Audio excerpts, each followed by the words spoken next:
everyone, and welcome to This Explainer. Okay, let's dive right into a truly fascinating intellectual project. Today, we're exploring the deep, thought-provoking work of Arab thinker Ali Muhammad al-Sharafa al-Hamadi, specifically drawn from his book, Islam Testifies to the Truth of the Christian Faith. We're going to unpack how he reads ancient texts, not as these old historical battlegrounds, but actually as blueprints for human unity. So think about this for a second. Can one single ancient story actually bridge the massive historical divide between the Arab and European worlds? It sounds incredibly ambitious, right? But the source material we're looking at today argues that if we can just free our minds from inherited biases and historical conflicts, the story of Mary and Jesus found in the Quran does exactly that. All right, let's jump right into Section 1, A Bridge Between Worlds. To really grasp the author's grand vision here, we first have to understand the unique way this narrative is put together. A foundational concept he uses is the open text. Basically, the author points out that the Quran doesn't just hand you the story of Mary and Jesus in one long chronological chapter. Instead, it scatters these scenes across multiple chapters, like Al-Imran and Maryam. It's like a giant puzzle where you, the reader, have to connect the dots. This gradual progression actually forces you to actively participate in building the meaning, which creates a much deeper, more comprehensive worldview. And this brilliantly illustrates the core thesis of al-Sharafa's work. The source presents the Quranic text, specifically its really deep reverence for the Virgin Mary and Jesus Christ, not as a point of religious dispute, but as a totally unique starting point for spiritual convergence. It's framed as a shared foundation that's literally meant to rebuild relations between peoples all across the globe. Moving on to Section 2, Mary, the ultimate human model.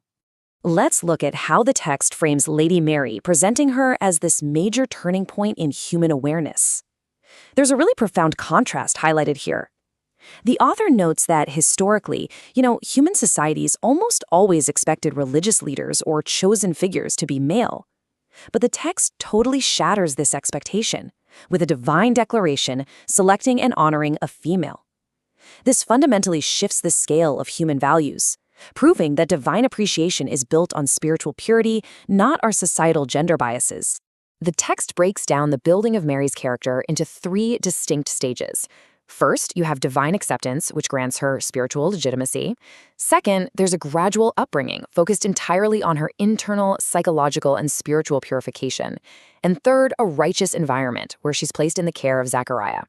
So what we're seeing is this perfect integration of divine care and real human readiness. And get this is a striking fact. Mary is the only woman explicitly named in the entire Quran. The author argues that singling her out like this elevates her way beyond just being a historical character. It grants her a permanent symbolic presence. She becomes this universal model of pure, detached faith for all of humanity, proving once again that proximity to the divine is measured by purity alone. All right, Section 3, Miracles Beyond Human Logic. Let's explore how the text uses miraculous events to kind of stretch and expand ordinary human understanding. Before we even get to the ultimate miracle of a birth without a father, the text lays some serious groundwork. Notice how Zechariah repeatedly finds this miraculous, unexplained provision in Mary's chamber. The source explains that this psychologically prepares the reader.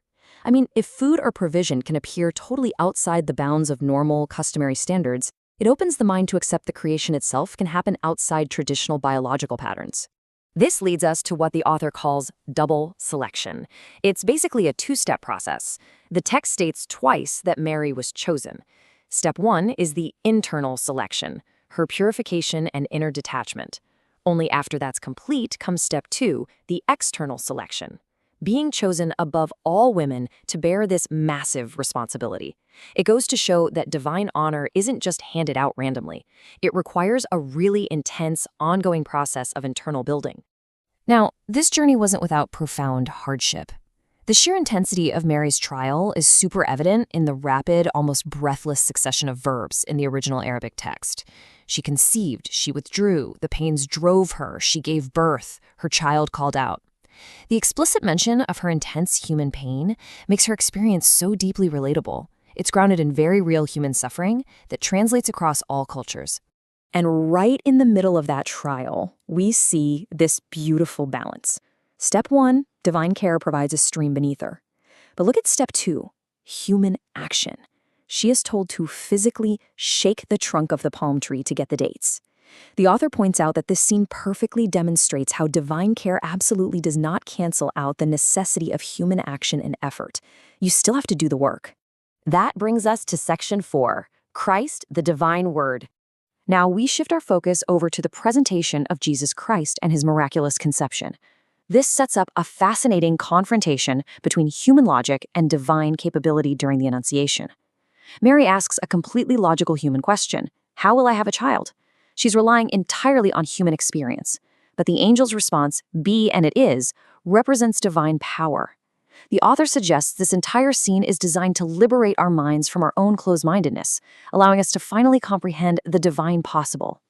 This ultimately builds a deeply balanced, value-based identity for Jesus in the text. The source outlines that he's presented through his servitude to God, his immense responsibility as the bearer of the message in Scripture, and crucially, his social ethics, specifically being dutiful to his mother.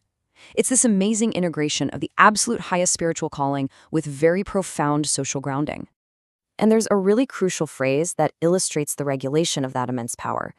When describing his miracles, the text repeatedly uses the phrase, by permission of God. The author highlights this to show how the text very carefully preserves the boundaries. It attributes the ultimate power to its true divine source, while cementing Christ's role as the highly honored messenger. Section 5, the unity of the message. How exactly does Christ fit into the broader history of Revelation? Well, notice how Jesus is positioned as a civilizational link. Looking at the timeline of Revelation, he connects the past by confirming the Torah. He serves the present as a messenger, and he points to the future by bringing tidings of a messenger to come. The source argues this portrays the divine message as one continuous, uninterrupted project. It completely transcends rigid, isolated religious frameworks. Which leads us to our final part, Section 6, a shared civilizational vision. Let's bring all these puzzle pieces together to reveal the grand conclusion of this intellectual project. The author's main point is this: when we look at these shared narratives, religion transforms from an instrument of division into a unifying energy. It calls on us to see the other, people of different backgrounds or faiths, as an extension of ourselves through shared human values, rather than just opposites in identity.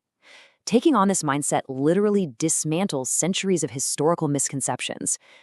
Going right back to Al-Sharafa's powerful thesis from the start, by invoking the images of Jesus and Mary with such deep appreciation, the text itself becomes the entry point to rebuild relationships between the Arab and European worlds. It argues that true understanding and dialogue must be built on this shared foundation of reverence, not on an inherited legacy of conflict and misunderstanding. Okay, let's wrap up with our final takeaways for this unified human project. The source leaves us with these incredibly clear pillars. The source of the message is one. The message itself is a continuous extension. Therefore, humanity is called to be partners, not enemies, in building a merciful, safe, and just world. Those narrow interpretations and conflicts, they simply have to fade away in the face of this kind of shared vision. So the crucial question I want to leave you with today is this. Having seen this open text methodology and the really profound shared values it uncovers, will you continue to view these ancient texts as points of historical dispute? Or will you use them as a bridge to build a more merciful, understanding, and united world? Thank you so much for joining me for this explainer, and I genuinely hope this sparks a desire to dig even deeper into these fascinating... مؤسسة رسالة السلام العالمية، رسالة إنسانية لعالم أكثر سلاماً.